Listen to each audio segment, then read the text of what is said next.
Hey guys, Professor Bill, Comic Book University, and Generations, the Thor's one. I'm not going into the whole freaking title, like this Thor versus that Thor, da. Look, this was a really good issue, but the titles, they're starting to get a little bit annoying, okay? So the two Thors, Jane Foster and Odinson. Anyway, moving on. Basically, what happens here is it's way back in the day, the second time that Apocalypse and Thor ever meet. And those were some amazing stories the first time. This one, not quite as good because not quite as long, but it's still good.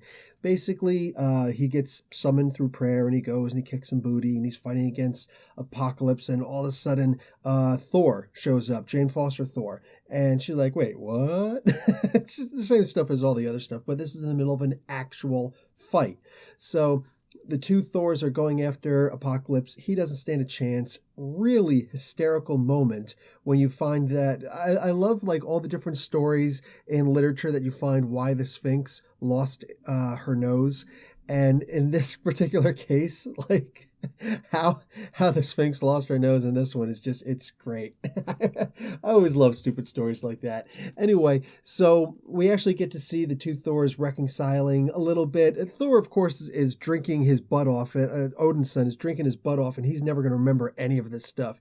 But for me, the idea is that she gets to remember why it is that she was able to lift the hammer in the first place. And it's really, I don't know. A lot of people, they're not liking this because they're not liking the legacy characters. I like the legacy characters. I don't have any problems with any of these guys. All my heroes are still here. I don't see what the issue is. But she says something that's kind of moving, how she became worthy.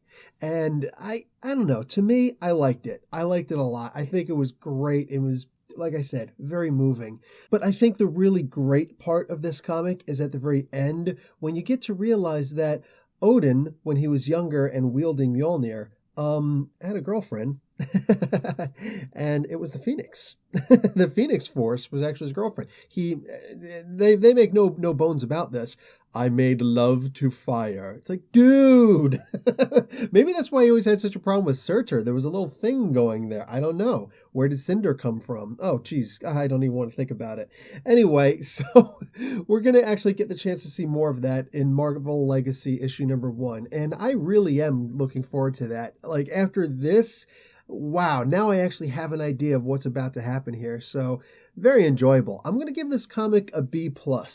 I know it's not as high a mark as I'd given the other ones, but there wasn't as much happening here. It was just a lot of fighting and some really cool effects and plenty of sound effects. But I think that there could have been more, and it wasn't until the absolute very end when you actually got to see any kind of a bond. But most of that is because, well, Odinson really is a jerk. And especially way back then, like, oh my God, the biggest misogynist you could possibly imagine.